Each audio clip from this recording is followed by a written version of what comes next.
Masih ingat dengan ancaman para kepala desa, setelah melakukan demo besar pada 17 Januari 2023 yang lalu, di mana para kepala desa akan menghabisi para anggota DPR yang tak mendukung tuntutan mereka.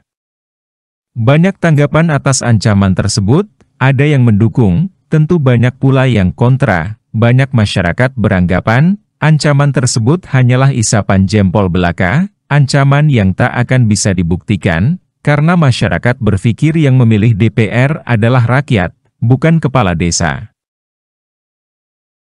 Selamat tinggal Jakarta. 9 tahun. 9 tahun saya tunggu kabarmu, kalau enggak, tak habisi 2024. Semangat! Taat. Partai politik yang tidak mendukung, kita habisi di desa. Oke. Setuju. Orang kok dukung tak habisin di desaku. Iya. Di desane Riko kabeh. Nggih, Pak Lurah. Hidup Pak Lurah. Namun ternyata, ancaman kepala desa terbilang ampuh membuat anggota DPR ketakutan. Bagaimana tidak, usulan yang tak masuk program legislasi nasional DPR bisa dibahas di balik dan dalam waktu dekat akan disidang paripurnakan. Perlu kita ketahui bersama, pembuatan maupun perbaikan undang-undang harus masuk prolegnas dahulu, agar bisa dibahas. Tapi untuk revisi Undang-Undang Nomor 6 Tahun 2014, tak harus masuk prolegnas. Nyata sudah, bahwa DPR ketakutan akan ancaman para kepala desa.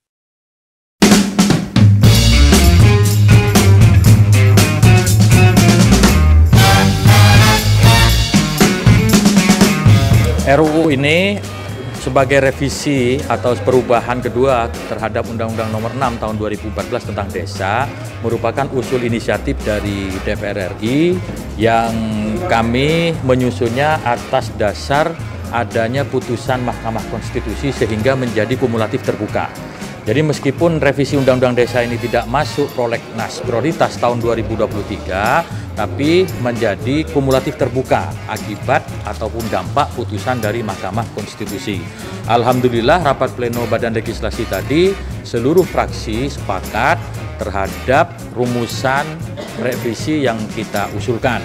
Dan Panja tadi sepakat semuanya, disaksikan secara terbuka, karena kita ingin menyampaikan ini secara transparan dan terbuka. Tidak ada yang ditutup-tutupi.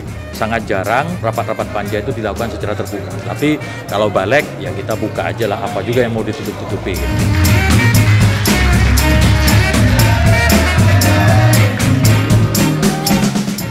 Lalu sebenarnya, sehebat apakah kepala desa di desanya masing-masing? Sehingga berani mengancam akan menghabisi anggota DPR di desanya masing-masing. Ternyata memang, kepala desa adalah tokoh sentral berpengaruh di tiap-tiap desa. Yang bisa menentukan merah hitamnya warna sebuah kebijakan, juga pilihan warganya terhadap calon legislatif. Sehingga wajar, demikian takutnya para anggota DPR ketika akan dihabisi suaranya di desa masing-masing. Yang artinya kursi yang sudah nyaman didudukinya sekarang, akan melayang ke orang lain. Maka mau tak mau, dengan segala dalih, anggota DPR ramai-ramai mendukung dan merebut simpati para kepala desa, karena bisa dipastikan, bila di desa tertentu ia didukung sang kepala desa, maka suaranya akan mayoritas. Sebagai gambaran, secara sederhana kepala desa terpilih pasti mempunyai pendukung terbanyak pada pilkades. Belum setelah menjabat, ia dapat menggunakan pengaruhnya dengan mengerahkan perangkat desa, kelembagaan dan tokoh-tokoh di desa. Ada yang melakukan secara terang-terangan, dengan dalih guna memperoleh dana pembangunan dari aspirasi dewan di desanya, ada pula yang main cantik, dengan menggunakan tim sukses saat ia mencalonkan diri pada pilkades sebelumnya. Maka tak heran, setiap reses sidang maupun kunjungan kerja, kepala desalah yang akan didatangi di suatu desa, selain tertib pemerintahan, yang utama adalah memupuk kerjasama guna keperluan pendulangan suara pada saatnya nanti. Maka jelas sudah, pertanyaan kita selama ini, apakah mampu kepala desa menghabisi anggota dewan di desanya? Jawabnya bisa. Hingga tak heran, begitu takutnya atas boikot para kepala desa, bahkan partai yang sebelumnya menentang, ramai-ramai berbalik mendukungnya.